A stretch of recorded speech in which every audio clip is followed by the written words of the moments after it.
कोशिका घटवार। इस कहानी पर हम चर्चा कर रहे थे। इस कहानी में गुसाई और लक्ष्मा यह दो प्रमुख चरित्र है। घट में कुछ देर पहले डाला हुआ पिसान समाप्ति पर था। नंबर पर रखे हुए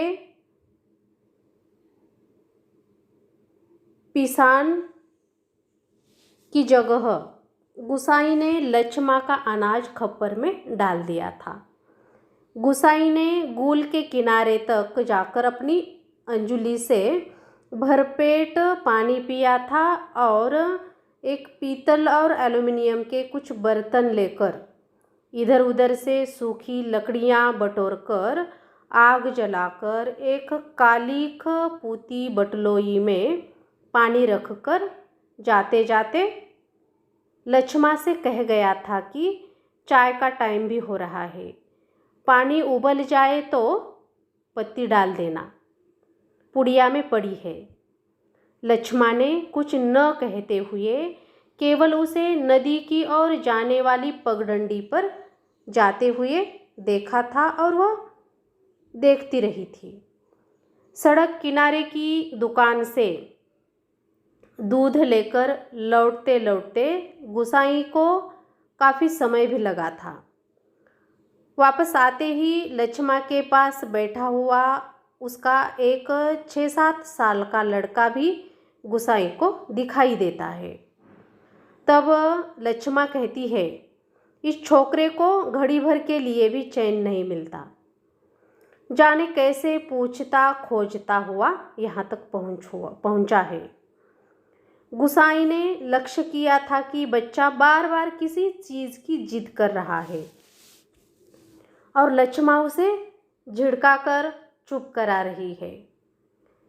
चाय के पानी में दूध डालकर गुसाई फिर उसी बंजर घट में जाकर एक थाली में आटा लेकर गूंथने लगता है। तब तक लक्ष्मा ने चाय तैयार की थी। गुसाई ने एक गिलास, एक मग और एल्युमिनियम के एक बर्तन में वह चाय आपस में बांट ली थी और बड़े बेढंगे चूल्हे के पास बैठकर रोटियां बनाने की कोशिश कर रहा था। पर चाय का गिलास ज़मीन पर रखकर लक्ष्मा ने आटे की थाली अपनी ओर ऐसे खिसकाई थी जैसे स्वयं रोटी पकाने की इच्छा प्रकट की हो, जिसे गुसाई ने कुछ नहीं कहा था या गुसाई कुछ नहीं कह सका था। वह खड़ा खड़ा उसे रोटी पकाते हुए केवल देखता रहा। गोल गोल डिबिया सरी की रोटियां चूल्हे में खिलने लगी थी। कई वर्षों के बाद गुसाई ने ऐसी सुंदर रोटियां देखी थी जो अनिश्चित आकार की फौजी लंगर की चपातियां या रोटियां उसके या स्वयं के हाथों की बेडौल बनाई हुई रोटियों से बिल्कुल अलग थी। बच्चा गुसाई की ओर एकटक देखता रहता है। लक्ष्मा कहती है, चाय के साथ खानी है तो खा लो, बाद में ठंडी हो जाएगी। तब गुसाई कहता है, मैं तो अपने टाइम पर ही खाऊंगा, यह तो मैं बच्चे के लिए बना रहा था। और ऐसा कहते समय उसे संकोच भी होता है। तब लक्ष्मा कहती है, नहीं नहीं, वह तो अभी घर से खाकर ही आया है। तब उसी समय बच्चा कहता है, घर में कहाँ रखी थी रोटियां। अर्थात वास्तविकता सामने आ जाती है। वास्तविकता का पता गुसाई को भी लगता है। लक्ष्मा उसे डांटकर चुप कराती है। बच्चा फिर भी ललचाई हुई नज़रों से कभी रोटियों की ओर देखता है तो कभी अपनी माँ की ओर देखता है। गुसाई के आग्रह करने पर भी बच्चा रोटियां लेने में संकोच करता है।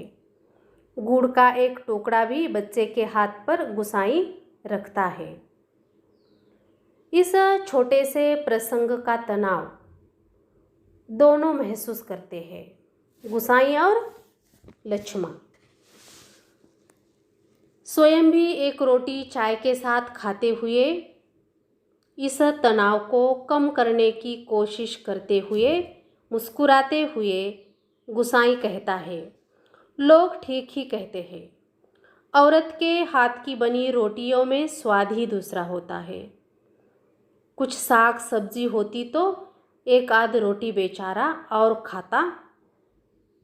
ऐसा कहकर गुसाई अपनी विवशता प्रकट करता है, अर्थात उसके घर में उसके पास रोटी के साथ दूसरा साग सब्जी वगैरह खाने के लिए कुछ भी नहीं था।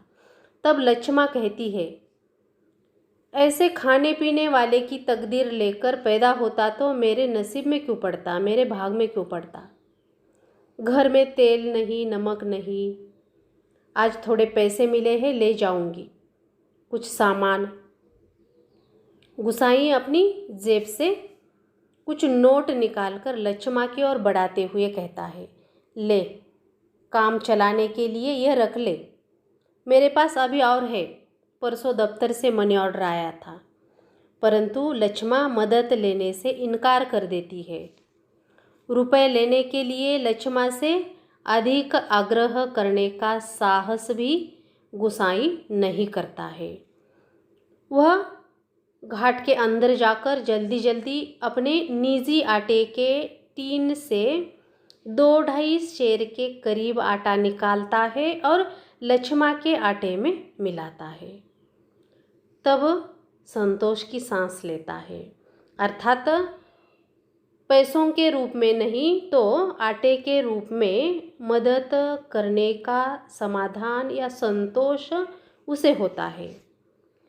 हाथ झाड़ता हुआ बाहर आकर बांध की ओर जाने से पहले वह एक बार लक्ष्मा के निकट जाकर पीस जाने की सूचना देकर लौटते समय ठिठक कर रुक कर खड़ा होकर मन की बात कहता है, जो बहुत पहले वह करना चाहता था। कहता है कि कभी 4 पैसे जुड़ जाए तो गंगानाथ का जागर लगाकर भूल चूक माफ़ी मांग लेना। पूत परिवार वालों को देवी देवता के कोप से बचाए रहना चाहिए। इस प्रकार का संदेश देकर गुसाई वहाँ से चला जाता है। यह कहानी यहाँ पूरी हो जाती है, समाप्त हो जाती है।